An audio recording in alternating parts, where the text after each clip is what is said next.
ప్రియులారా, మన ప్రభు అయిన యేసుక్రీస్తు నామములో మీకు శుభోదయం. ప్రతిదినం ప్రభుతో అనుదిన ఆత్మీయ ఆహారం.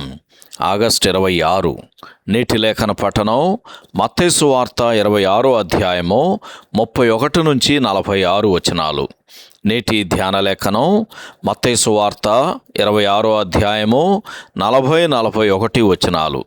ఆయన మరలా శిష్యుల యొద్దకు వచ్చి వారు నిద్రించుట చూచి, ఒక గడియ అయినను నాతో కూడా మేల్కొని ఉండలేరా? మీరు శోధనలో ప్రవేశించకుండునట్లు మెలకువగా ఉండి ప్రార్థన చేయుడి. వ్యాఖ్యానాంశం గెత్సెమనేలో వేదన. వ్యాఖ్యానాంశం గెత్సెమనేలో వేదన. వ్యాఖ్యానం: తన మీద తనకు పూర్తి నమ్మకము కలిగిన పేతురు ప్రభువుతో పాటు తాను కూడా మరణించటానికి సిద్ధంగా ఉన్నానని ప్రకటించాడు.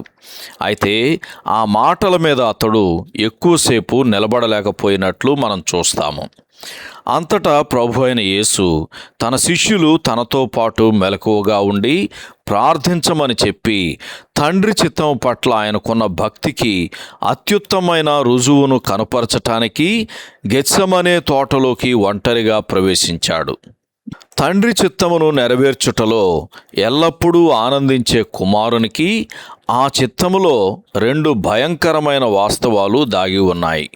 ఒకటి, దేవుడు ఆయనను విడిచిపెట్టుట. ఇది తన ప్రియ కుమారుని హృదయానికి అంతులేని దుఃఖాన్ని పుట్టిస్తుంది. రెండవది, పాపము. దానిని ఆయన మోయవలసి వచ్చింది. పాపమునకు వచ్చు జీతము మరణమే.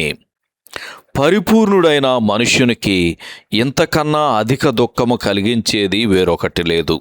అందుకే ఆయన హృదయములో బహు దుఃఖపడుటకును చింతాక్రాంతుడగుటకును మొదలుపెట్టాడు అని మత్తయి సువార్త 26వ అధ్యాయము 37వ వచనంలో చదువుతాం.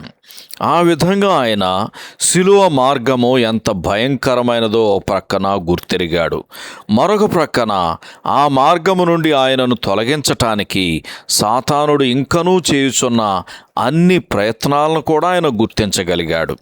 అయినను తండ్రి చేతిలో నుండి ఆ గిన్నెను అంగీకరించిన వాడై, నీ చిత్తమే సిద్ధించుగాక అని ఆయన ప్రార్థించాడు. గెత్సెమనే తోటలో రక్షకుడు అనుభవించుచున్న ఈ వేదనను చూడటానికి, హృదయాలను బద్దలు చేసి ఆయన ప్రార్థనను ఆలకించటానికి దేవుడు తన కృపచేత మనలను అనుమతించాడు.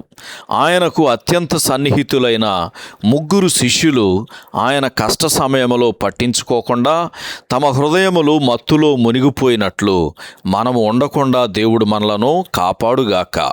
మనము దానిని గూర్చి ఆలోచించుచుండగా మన హృదయములు కృతజ్ఞతతోనూ ఆరాధనతోనూ నిండియుండుగాక. సహోదరుడు జాన్ కోక్లన్. శుభములతో వందనాలు. ఈ సందేశాలకు సంబంధించి కానీ బైబిల్కు సంబంధించి కానీ మీకేమైనా ప్రశ్నలు ఉంటే ఈ క్రింది నంబరుకు వాట్సాప్ ద్వారా పంపించండి. మీ ఆత్మీయ క్షేమాభివృద్ధి కోసం అనుభవజ్ఞుల ద్వారా జవాబులు అందించబడతాయి.